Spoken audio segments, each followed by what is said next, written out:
How's the hip? It's fine. Just need it for one more. Was it the same thing you dealt with for a little bit earlier in the year? Yeah, it's been kind of up and down, but it's fine. So you had a good amount of success against Joe. I think it's 11 sacks against him. Does that give you even more confidence heading into this finale that the record's going to come? My confidence hasn't wavered. I'm fully confident that it will come. So I'm fine. Have you thought of having it? What if it doesn't? No. You don't think about what's going to go wrong in your life, do you? Just think about how to make it go right. Myles, how would you reflect on the way this season has gone for the team with one game to go? It's not going well enough. We're not going to the playoffs, so that's the end all be all. You want to have a chance to your team to the big dance, and we didn't do that. With that said, we talk so much about the success of the rookie class and how they've been able to perform on the field so quickly for you guys. So does that give you some kind of foundation, some platform, some excitement for next year to see what they've been able to do in really all three phases of this game? Some hope for the future, for sure. I mean, almost all of them came in and had a immediate impact. Hitting the ground running. Those guys look really good, and proud of how they developed and how eager they were to learn and be a part of the success moving forward. Was last week as good as the defense has been in a game, start to finish? Green Bay was pretty good too, so I think those are probably our two best games as far as all 60 minutes. Myles, because you're obviously such an important part of this football team and obviously the leader of this locker room and all of that, do you offer your input on the Kevin Stefanski situation with all the uncertainty heading into this game about whether or not he's coming back? Do you offer that, or I play football. so but you have gotten yourself involved in all aspects of the football team. If they ask me, I give my opinion on whatever they ask me about. But I play football, and that's what I like to keep my focus on. Would you prefer to see continuity, though? You've seen enough turnover here, both in coaching staffs and in the front office during your time. Would you prefer things to be stable? I want things to be successful, however that looks. What's been your experience playing under Kevin these last 6 years? Has it been 6? 5? 6? God damn. My experience, like anything, we've had ups and downs. Unfortunately, more downs than ups. So I would have loved to make a little bit more noise and some different years, especially this year with how well we've been playing on defense. But it just wasn't in the cards. Got to continue to grow and find ways to improve. This team has too many talented individuals not to. I know you say you want success, that's the most important thing. I mean, to kind of follow up though, like, can there be success, do you think, if there is continuity with Kevin still here and everything? I don't know. I don't know what the future holds, whether it's with him or anything else. I'm going to look forward to, playing under whoever it is. I'm be happy to be here and being a Brown regardless. So. You talked going into the last offseason about having a conversation with Jimmy and Andrew and all the powers that be, and they talked about their plan and everything and for contention.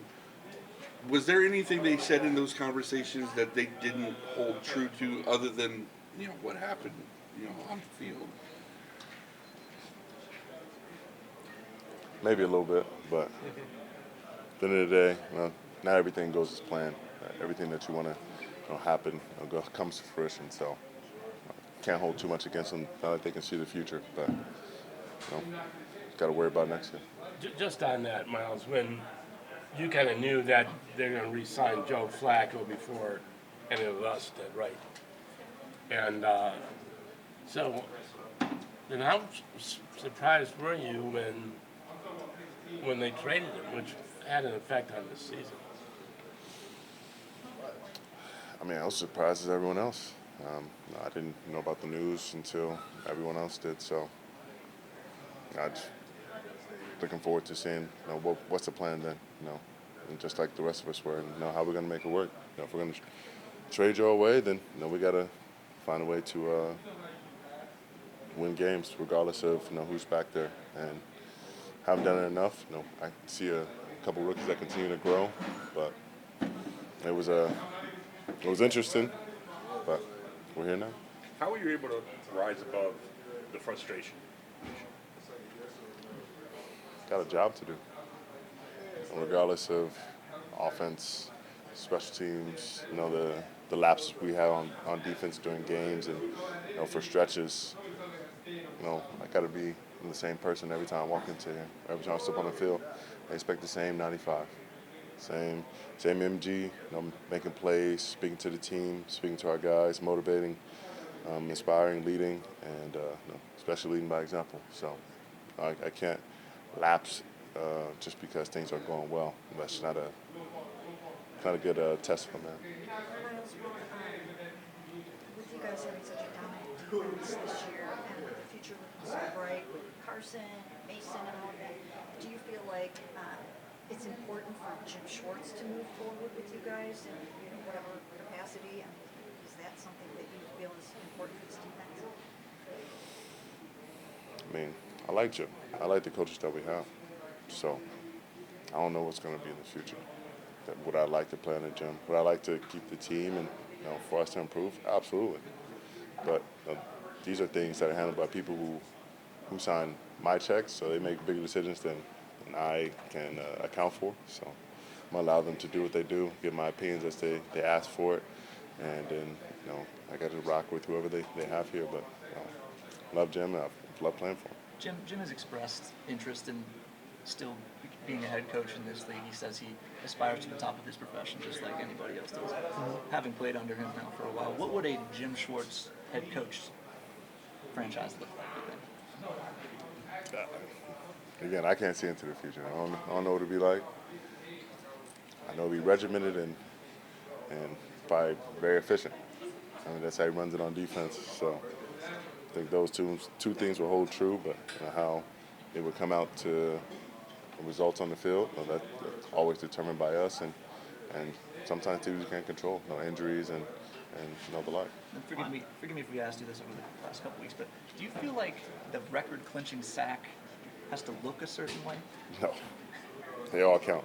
So I don't care if I run this outside of bounds. However he gets got, he gets got.